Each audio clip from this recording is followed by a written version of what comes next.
తులారాశి వారికి ఒక స్త్రీ రహస్యంగా ఇష్టపడుతుంది. ఆమె ఎవరో అని తెలిస్తే మీరు ఆశ్చర్యపోతారు.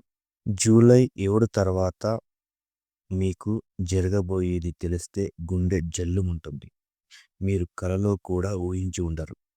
శుక్రుడు 8వ ఇంట్లో ఉండడం వల్ల మీకు అభ్యంతర సంబంధాలలో నూతన మార్పులు, లాభాలు తెస్తుంది. ఒక స్త్రీ వల్ల మీకు అనూహ్యమైన సంపద కలిసి వస్తుంది.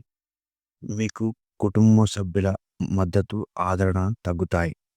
మీకు ఆ స్త్రీ ఎవరో అని తెలిసిన తర్వాత మీ కుటుంబంలో కలహాలు మొదలవుతాయి.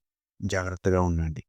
మీకు శని వ్యతిరేక దిశలో ఉండడం వల్ల మానసిక స్థితి కొంచెం ఒత్తిడికి లోనవచ్చు. మీకు సహనం ఉండడం వల్ల, సమతుల్య దృష్టితో వ్యవహరించడం వల్ల మీకు అద్భుతమైన లాభాలు కలిసొస్తాయి.